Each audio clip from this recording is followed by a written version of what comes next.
नहमदुहु व नसल्ली अला रसूलिहिल करीम अम्मा बाद फ़ाउज़ बिल्लाहि मिनश शैतानिर रजीम बिस्मिल्लाह अज़्ज़ा व जल्लम जज़ील अर्रहमानिर रहीम। अस्सलामु अलैकुम डियर व्यूअर्स, मैं हूं नईमुल्ला, आपके फेवरेट चैनल ख्वाबनामा यूसुफ़ी के साथ।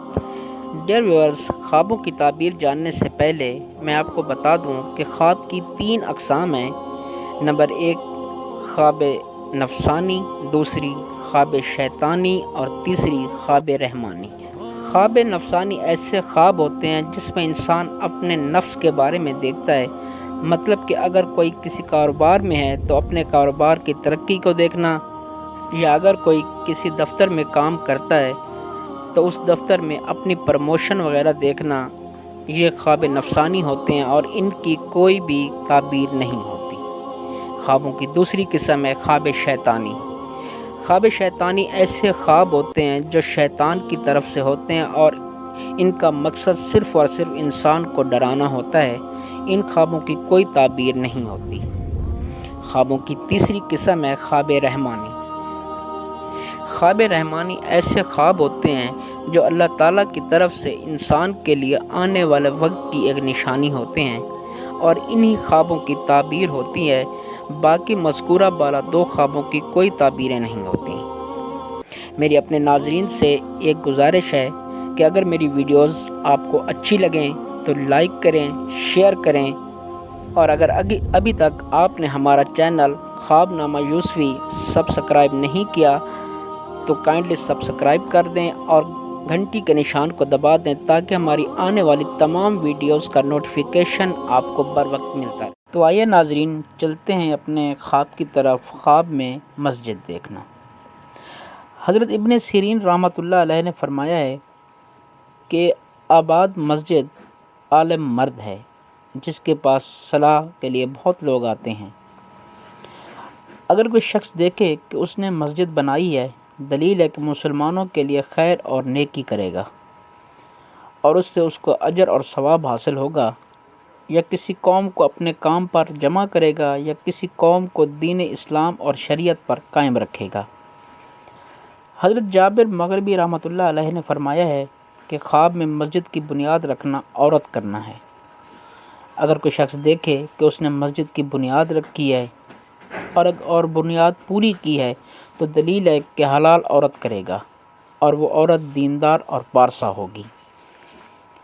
और अगर कोई शख्स देखे कि उसने मस्जिद का चिराग बुझाया है तो दलील है कि उसके फ़र्जंद मरेंगे। इसी तरह अगर कोई शख्स ख्वाब में देखे कि जामिया मस्जिद में बैठा है और उसके गिर्द सब्ज़ा उगा हुआ है तो दलील है कि उस पर ऐसी चीज़ का लोग गुमान करेंगे जो उसमें ना होगी। हज़रत इब्राहीम करमानी रहमतुल्लाह अलैह ने फरमाया है, अगर कोई शख्स देखे कि उसको किसी ने मस्जिद के दरवाज़े से रोका है तो दलील है कि जिस शख्स ने रोका है वो उस पर जुल्म करेगा। और अगर देखे कि उसने मस्जिद में नमाज अदा की है और उसका मुंह किबला की तरफ ना था तो इसकी तावील बुरी है, मतलब कि इस ताबीर से उसे गम मिलेगा। और अगर कोई शख्स देखे कि उसने मस्जिद में हाथ मुँह धोया है तो दलील है कि अपने माल इस मस्जिद में ख़र्च करेगा और उसकी मुराद हासिल होगी।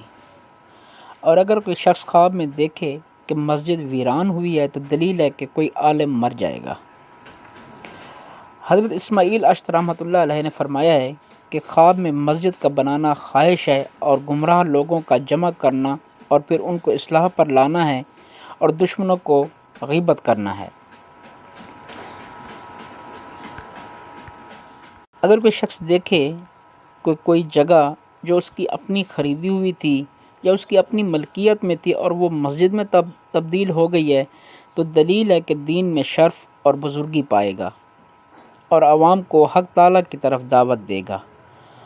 और अगर कोई शख्स देखे कि किसी कौम के साथ या किसी ग्रोह के साथ मस्जिद में गया है तो दलील है कि लड़ाकी किस्म की औरत से शादी करेगा। अगर कोई शख्स देखे कि ख्वाब में उसने मस्जिद में चिराग रोशन किया है तो इसकी ताबीर ये है कि उसके यहाँ एक लड़का पैदा होगा जो बहुत ही नेक और दिलेर किस्म का होगा। और अगर कोई शख्स ख्वाब में देखे कि वो मक्का मदीना की मस्जिद में गया है تو دلیل ہے کہ وہ اس طرح کے خوف سے امن میں ہوگا۔ حضرت جعفر صادق رضی اللہ تعالیٰ عنہ نے فرمایا ہے کہ خواب میں مسجد کا دیکھنا 12 وجہ پر ہے: 1 بادشاہت، 2 قاضی، 3 عالم، رئیس، امام، خطیب، مؤذن مسجد، امیر، خیر و برکت، عورت کرنا، نیکی کرنا۔ اور اگر کوئی شخص خواب میں دیکھے کہ جمعہ کے دن مسجد کو آراستہ کیا ہے تو دلیل ہے کہ عالم لوگ اس سے خیر و برکت پائیں گے، اور اگر دیکھے کہ اس نے مسجد کو بنایا ہے تو اس کے ایمان اور دین کی درستگی پر دلیل ہے، اور اگر کوئی شخص دیکھے کہ مسجد میں گیا ہے تو دلیل ہے کہ خوف سے امن میں رہے گا۔ تو ناظرین، یہ تھی ہماری آج کی ویڈیو، امید ہے آپ کو پسند آئی ہوگی۔ شکریہ، اللہ حافظ۔